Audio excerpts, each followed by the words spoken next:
હવામાન નિષ્ણાત અંબાલાલ પટેલ દ્વારા આગાહી કરવામાં આવી। તેમણે કહ્યું કે 10 થી 11 જૂને મુંબઈમાં સત્તાવાર રીતે ચોમાસાનું આગમન થશે, પરંતુ ગુજરાતમાં ચોમાસું પહોંચતા થોડો વિલંબ થઈ શકે છે, કારણ કે ગુજરાતમાં ચોમાસાની પ્રક્રિયા મંદ પડી છે। 12 જૂન સુધી ગુજરાતમાં છૂટોછવાયો વરસાદ પડવાની સંભાવના છે, જેમાં આહવા, ડાંગ, વલસાડ અને સુરતમાં ધોધમાર વરસાદ પડી શકે છે।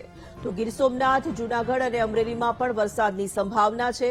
દ્વારકા, ઓખા, ભાવનગર અને પોરબંદરમાં વરસાદની શક્યતા વ્યક્ત કરવામાં આવી છે। તો આ તરફ પંચમહાલ, બનાસકાંઠા, સાબરકાંઠા અને મહેસાણામાં પણ વરસાદની આગાહી કરવામાં આવી। તેમણે કહ્યું કે અરબ સાગરના ભેજના લીધે પવન સાથે વરસાદ પડી શકે। 22 જૂન પછી બંગાળના ઉપસાગરમાં ડીપ ડિપ્રેશન સક્રિય થશે, જેના લીધે 21 જૂન પછી ગુજરાતમાં સારો વરસાદ પડશે। તેજ ગતિથી આગળ વધેલું ચોમાસું કેરળ કાંઠેથી દક્ષિણ મહારાષ્ટ્રના ભાગો સુધી પહોંચી ગયું છે। કર્ણાટક, તેલંગાણાને કવર કરી રહ્યું છે। આ તારીખ 10-11માં મુંબઈના ભાગોમાં વરસાદ પહોંચી શકશે। મુંબઈના કેટલાક ભાગમાં ભારે વરસાદ થવાની શક્યતા રહેશે। લો લાઇંગ એરિયામાં પાણીનો ભરાવો થવાની શક્યતા રહેશે। પણ ઉલ્લેખનીય છે કે આ ચોમાસું મંથર ગતિએ આગળ વધી રહ્યું છે। મંદ ગતિથી આગળ વધેલું ચોમાસું જે છે એ 9 થી 12માં ગુજરાતમાં સારો વરસાદ થવાની શક્યતા હતી, તે શક્યતામાં હવે ઘટાડો થશે, કારણ કે મંદ ગતિનું ચોમાસું ગુજરાતમાં પહોંચતા વખત લાગશે।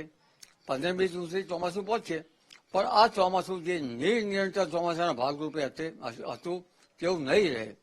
આ ચોમાસું પવનની ગતિ અને તેજ પવન તેમજ ગાજવી સાથેનું હશે, એટલે આ ચોમાસામાં ભિન્ન ભાગોમાં વરસાદ થવાની શક્યતા રહેશે, જેમાં આહવા, ડાંગ, વલસાડના ભાગોમાં કેટલાક ભાગમાં ગાજવી સાથે પવનના ધોધમાર વરસાદ થવાની શક્યતા રહેશે।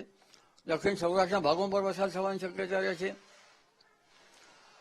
આ ઉપરાંત હાલારના ભાગમાં વરસાદ થવાની શક્યતા રહેશે। સૌરાષ્ટ્રના ભાગમાં વરસાદ થવાની શક્યતા રહેશે। કાઠિયાવાડના કેટલાક ભાગમાં વરસાદ થવાની શક્યતા રહેશે। મધ્ય ગુજરાતના ભાગમાં પણ વરસાદ થવાની શક્યતા રહેશે। ઉત્તર ગુજરાતના ભાગમાં પણ વરસાદ થવાની શક્યતા રહેશે। કચ્છના કંઈક ભાગમાં પવનની ગતિ રહેશે। અને આમ છતાં આ વરસાદ જે છે એ ભિન્ન ભાગોમાં ક્યાંક વધુ તો ક્યાંક ઓછો તો ક્યાંક છાંટાછૂટી જેવો વરસાદ થવાની શક્યતા રહેશે। કોઈ ભાગમાં નેવે પાણી આવે એવો વરસાદ થવાની શક્યતા રહેશે। પરંતુ અત્યારે હાલ જે ઓછો વરસાદ થઈ રહ્યો છે અને ગરમી પડી રહી છે, તે એકંદરે જોવા જઈએ તો ખેતી માટે સારું ગણાય, કારણ કે મૃગશીર્ષ નક્ષત્રમાં જો વરસાદ થાય તો રોગ જીવાતનો ઉપદ્રવ વધતો હોય છે, ઉંદર પણ પડતા હોય છે। એટલે આ રોગ જીવાત ઘણીવાર એવા હોય છે કે જે ઊભા કૃષિ પાકોમાં પાન બધા ખાઈ જાય અને માત્ર એક દાંડી જ્યાંની રાખે। એટલે આવી સ્થિતિમાં જો વરસાદ થાય અને ગરમી પડે, હાલમાં ગરમી પડી રહી છે તો રોગ જીવાત ઘટે। આમે સૂર્યક્રાંતિ તારીખ 23મી જૂન સુધી વધુ હોય છે ને વરસાદ થાય તો ગરમીમાં ઘટાડો થતો હોય છે, બાકી ઉકળાટનો બફારો તો 23 જૂન સુધી રહેતો જ હોય છે।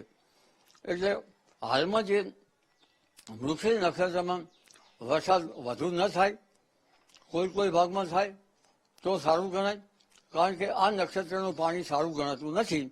અને 21 જૂન, 22 જૂન પછી બંગાળના ઉપસાગરમાં એક ડીપ ડિપ્રેશન બનશે।